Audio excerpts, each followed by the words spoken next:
to close the gap, to bring that gap closer and closer, is to know the place with words like God and words like Spirit and words like the divine or the Tao suddenly are no longer objects that we think about, no longer concepts to be argued about, to have religious wars about, but are the immediacy of our own nature, what we really are in ourselves.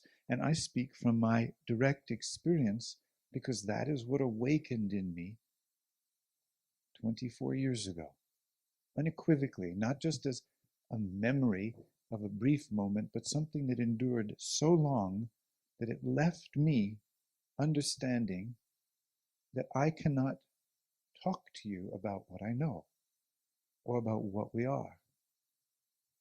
And that the job or the task of a teacher is, to whatever extent it is possible, to show people to the threshold, the door, the threshold of that place in yourself, to almost trick you, to have the faith, to have the trust, to fall into this moment. Now, we understand that in life, anything that causes us to become so total in what we do, that leads to that state which someone's called flow. I walked past the North Face store. North Face is a name for equipment for outdoor life. And there's a great big granite wall with a rock climber on it, and it says, "The adventure never ends." But I know rock climbing. That's a passion I had years ago and something I still enjoy occasionally.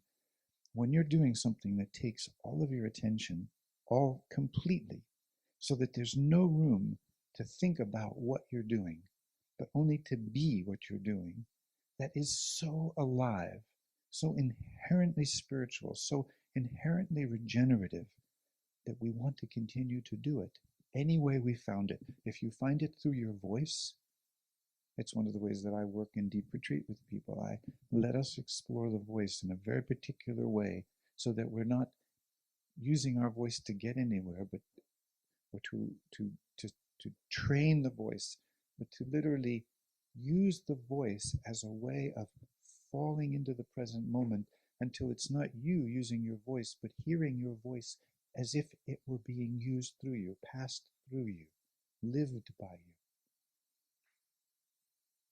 Some people feel this during making love, others through when they're dancing.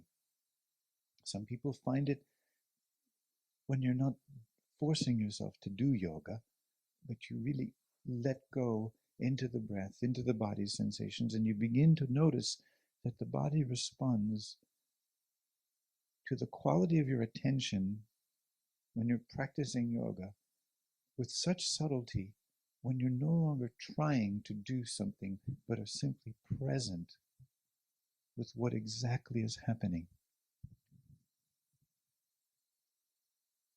These things become addictive. These things become ways of life.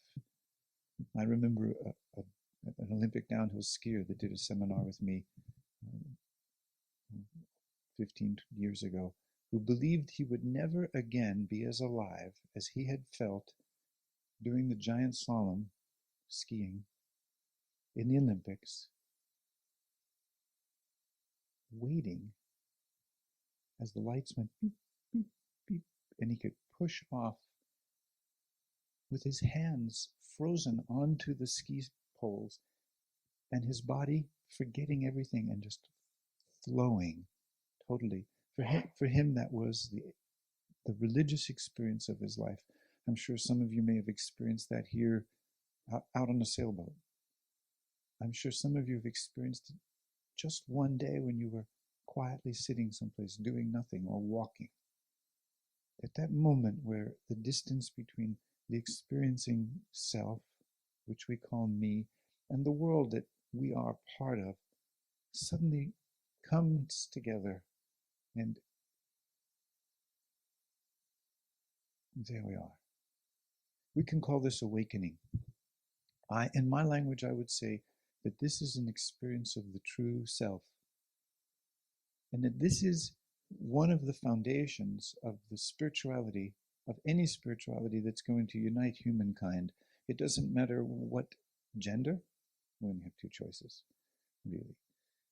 It doesn't matter what nationality, it doesn't matter what race. This experience is common to everyone. That experience of the true self is the foundation. It cuts across everything. When you experience your true self, it doesn't matter anymore whether you're a Buddhist or a Catholic or a Presbyterian or a Methodist or Islamic or Jewish. It doesn't, religion becomes irrelevant. It becomes your, let's say, something that resonates for you maybe as a way of communicating the mystery, but it is no longer the way to the mystery. So universal spirituality, something that would link all of humankind across this planet, rests in this foundational experience of the true self. And for that to happen,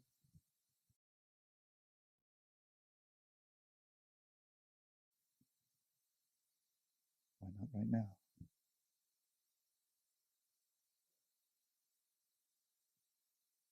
Like listening to a bell until the sound of the bell disappears.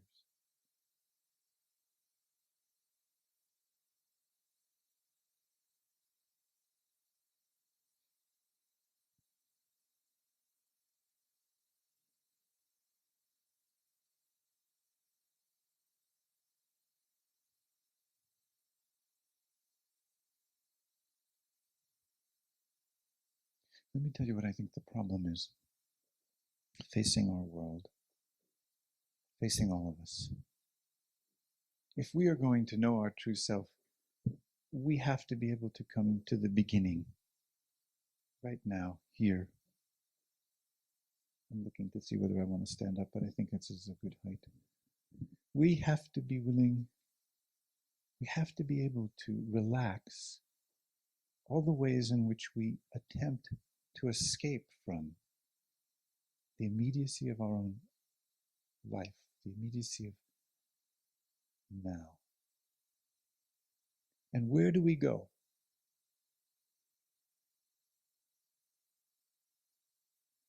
There's only a few places that we can go. And I think I'll talk about that for a little while. Where do we go if we're not at the beginning? You can visualize this as a kind of mandala. You know what a mandala is? It's a form or a picture, a figure that usually has something that calls you to the center, as well as various structures that push you toward the perimeter. And it is a representation, and there are many different forms of it, a representation of the self, a representation of the totality of what we are. The Tibetan Buddhists do a lot of tankas, paintings, that often have a circular pattern with various openings. In the center, sometimes there's a central figure, a Buddha, sitting in equanimity.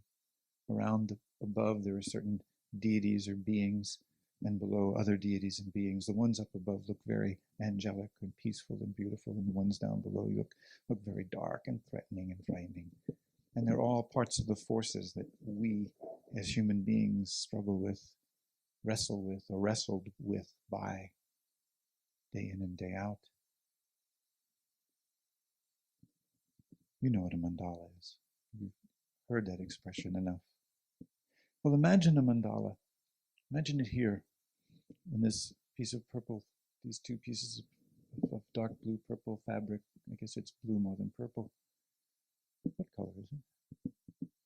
Okay. And we can almost look here,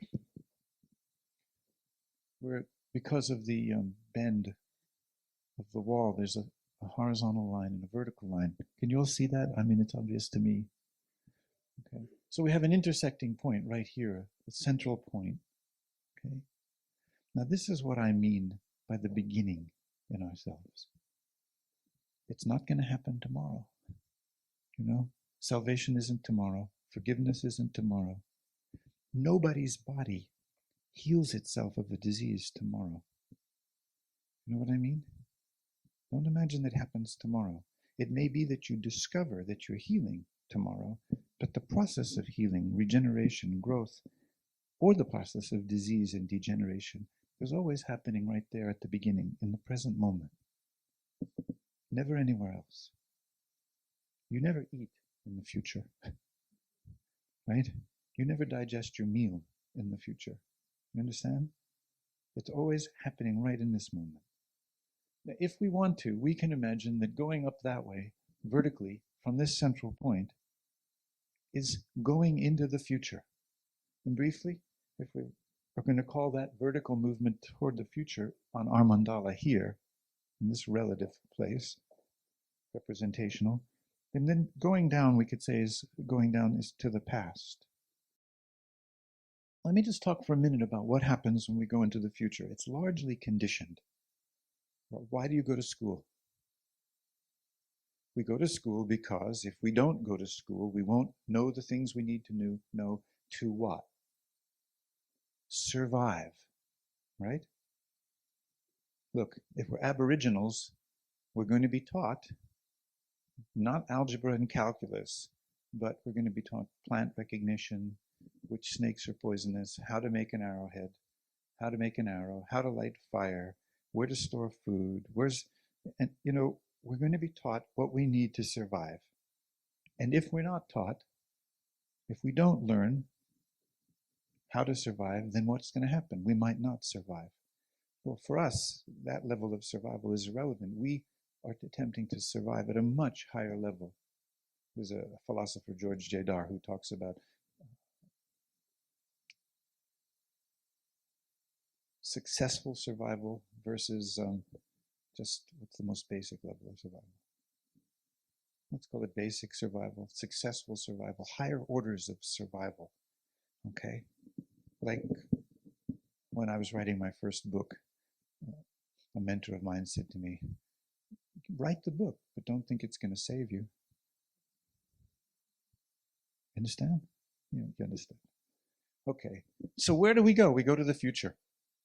We don't stay here. From early on, we're conditioned. We need to go to the future in order to be safe, to survive. So we leave this moment. We go to the future. Now, there's a very big difference between the soul's journey and what the soul, in a certain sense, is moving us toward, and I'll define soul in a minute, versus what we, in our survival project, human beings in their survival project, what we imagine the future should be. And every time there is a signal to us that the future is not going the way we would like it to go for our survival project, we feel anxiety. Correct? And if it's a really big deviation from our implicit identification with the future, we feel fear. We feel a particular kind of fear. Because I would say fear in the largest sense includes all the things I'm going to talk about. But one of the ways you can know that you are not at the beginning in yourself is the moment there's the slightest wobble of anxiety. Then you know that you have implicitly and unconsciously identified with a future, and that you are living in that future, and you have just received information in the present moment that is not in harmony, is discordant with your imagined future, and you become anxious. Okay? Or you become afraid. Fear, anxiety tell you, I am not at the beginning of myself, because every single mystic, every saint, everyone who has realized themselves has told us we are already sufficient as we are. We are complete. We are whole. There is no original sin, not whatsoever. That's a concept based upon the fact that we live so much in fear in one form or another. Let's look for a moment at what happens to the individual who implicitly, unconsciously, is identified with the past. Now, of course, if I didn't do it right, okay, that's why I'm in pain now, right? Or that's why I've caused someone else pain, and therefore guilt. If there's guilt, I am living in the past. I haven't done it right. But it's more than that. What about the positive experiences? The time when you had the most exquisite, suddenly it came to you in the present moment, the most delicious, sense of communion and lovemaking with somebody. And the next time you make love, or a month later, or a year later, you think about, where's it gone? It was so wonderful. So that this constant, and it's partly in the nature of language, it's again in the nature of conditioning, this constant using the past in order to take the measure of what is being experienced now, throws us always into the past, and therefore leaves us with the taste, this isn't it. It's not quite right. This isn't good enough. So there's dissatisfaction, and there's guilt because I didn't do it right. That's why, you know. And now I have to work really hard to get it right then, right? So we're constantly throwing ourselves into the future, into the past. Quite unconsciously, we've been conditioned to do that, and we don't have the slightest idea that we do it. Now, why do we do it? Because very early in our lives, I think, partly because of the nature of the development of an ego, the ego is this activity that creates the sense of me.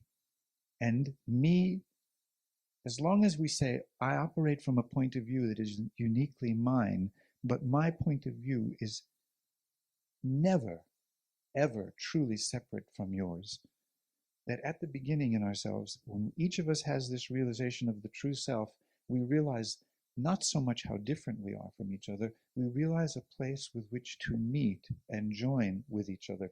We feel, I don't mean that we're identical, I don't mean that we lose our authenticity, I mean that at the beginning in ourselves, when we realize our true self and become truly authentic, we are able to, for the first time, actually see another as another, not just as a kind of a psychological object, someone who's going to fill my needs or take something away from me. We see them as another and we can commune with that person. We really have a possibility of deep relationship.